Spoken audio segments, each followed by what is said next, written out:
नमस्कार मु बल्लभचरण Pallai Odisha news live को स्वागत करुच्ची। निश्चिंत कोइली ब्लॉक झाड़ेश्वरपुर ग्राम पंचायत मंगलपुर ग्राम रे जड़े दलित युवक को प्रशासन तरफ शारीरिक और मानसिक निर्यातना दि जाउथबार अभियोग होइछि।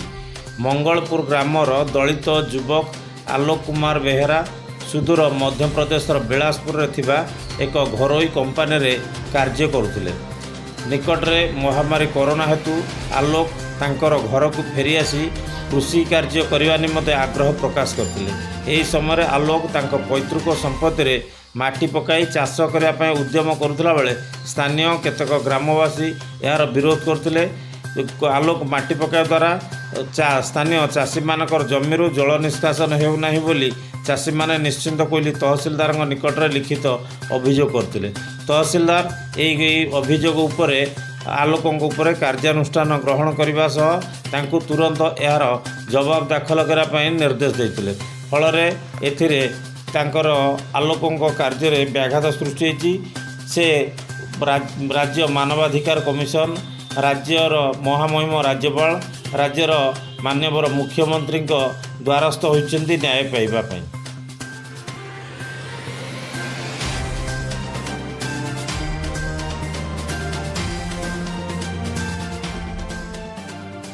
कुमार बेहेरा मो बापा ना कैलाश चंद्र बेहेरा मु बाहर रोली बिलासपुर काम करुली कौ कंपानी से कोरोना फोरोना सकाशे मु घर को पलि आली।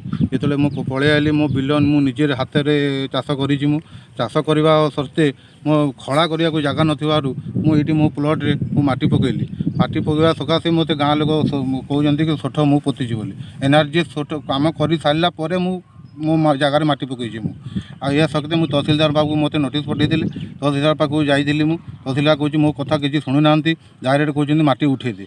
अरे माटी जो उठेदेवी आज्ञा केमी मुझे टाइम मागिली भी टाइम पिटिशन भी खारज करदे मोर। तहसीलदार बाबू कहले प्रथम थर जो भेट मुझे एसपी को फोन करदेवी लेटर पठेबी आईएससी लेटर पठेबी केमी तो आरेस्ट करी क्रिमिनाल केस देवी अकाउंट तोर सीज करदेवी या कहले। लास्ट को कहले जदि मुझे जगह को जी 50,000 टଙ୍କା फाइन नेबी तो ठारू।